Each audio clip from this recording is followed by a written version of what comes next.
Hello, welcome to my podcast. I am Tamara and this is Woman Up.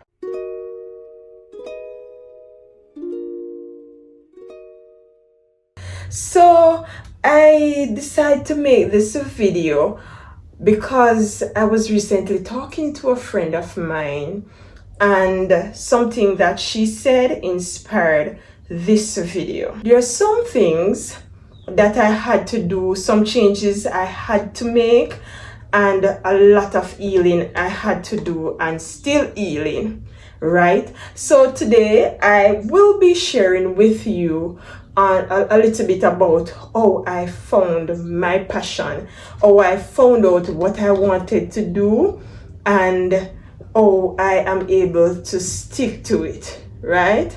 So the first thing that you need to do is you have to reflect on the things that you love to do. Because listen, I love writing. I enjoy reading as well. And I guess because I like to read a lot, it makes me able to write better.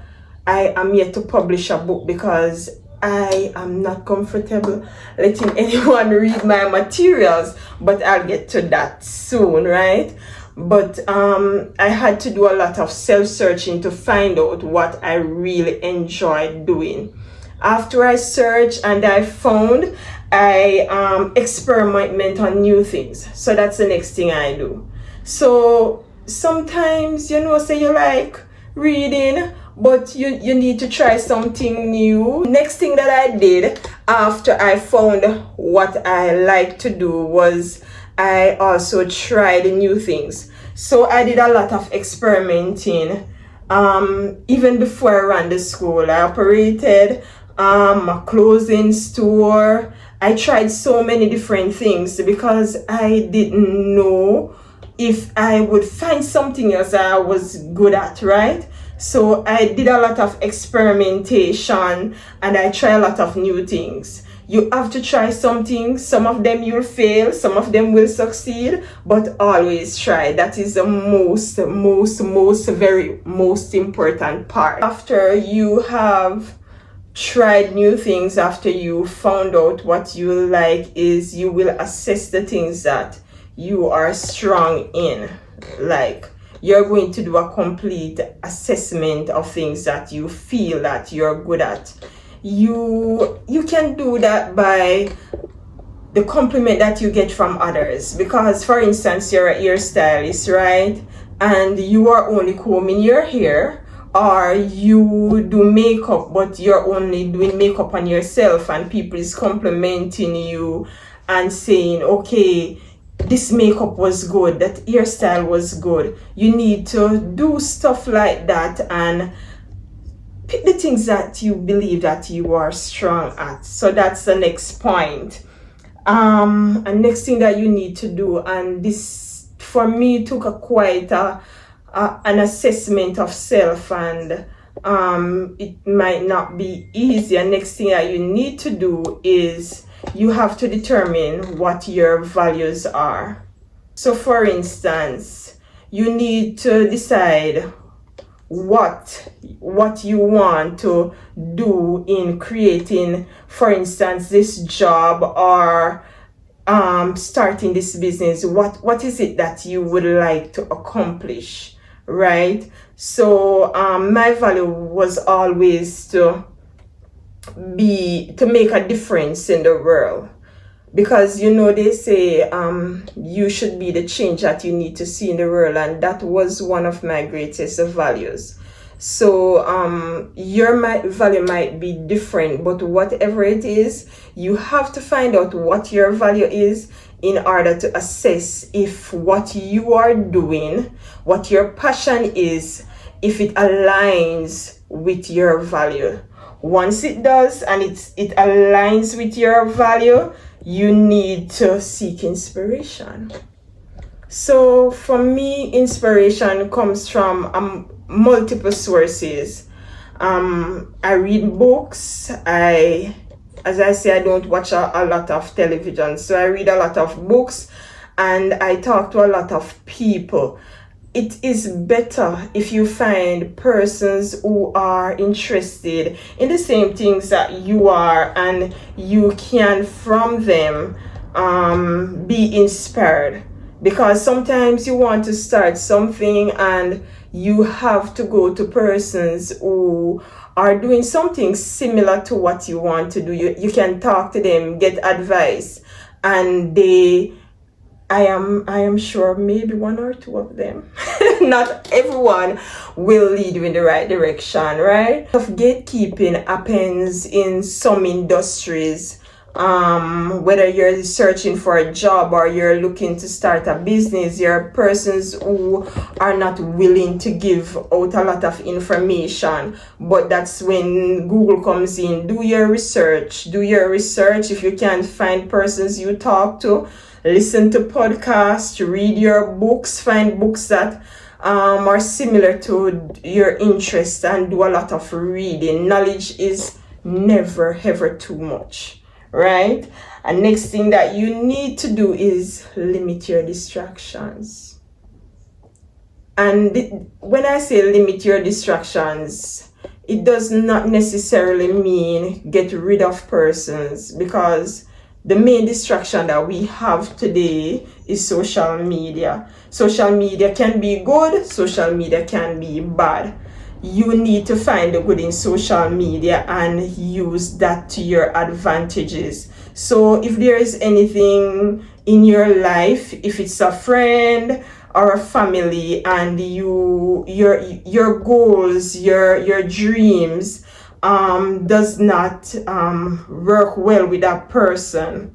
So for instance, if you have a dream or a goal and you share with a friend, and you realize that you're getting some form of negativity, you need to learn that not everyone is going to like what you are about to do, and not everyone will inspire you and encourage you. So you need to find your few. Everybody else, everything else that does not align with what you want to do, you cut them. Those are distractions.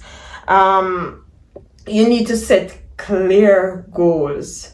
So goal setting has always been challenging for me, right? Because when you're setting goals, sometimes you're only looking at the big things that you want to do, like very big things. But there are the small aspects of goal setting that you need to pay attention to.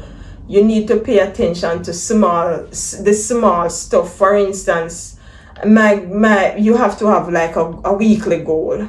Because when you set, for instance, a yearly goal, it might be hard for you to reach that goal unless you're setting smaller goals, which will lead you to the bigger ones. I hope that was clear.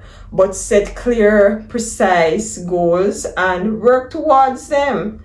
Get a team of persons, one or two persons who believes in what you want to do, and just work towards your goals.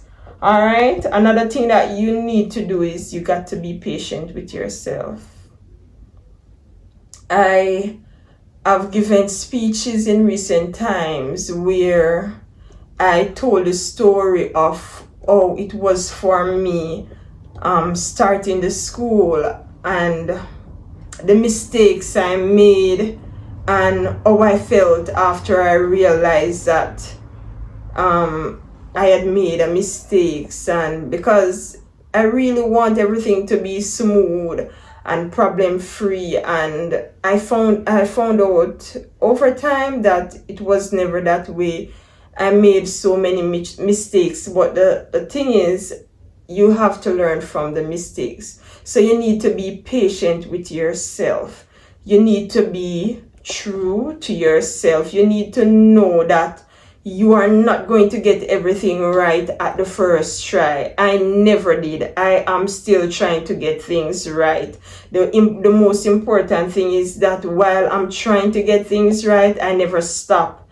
I never give up. I am always working towards something. I use my mistakes, right, as I use them as a stepping stones to make myself better. Because if I make a mistake once or twice, you're not going to catch me making it the third time, because each time I make the same mistake, I learn from it, and I learn new ways to handle the mistakes that I make.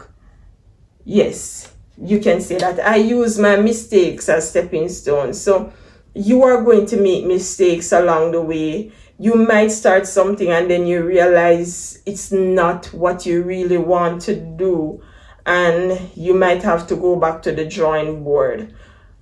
I want to encourage you to, when you are going to start anything, write. Use your pen and your papers, record everything.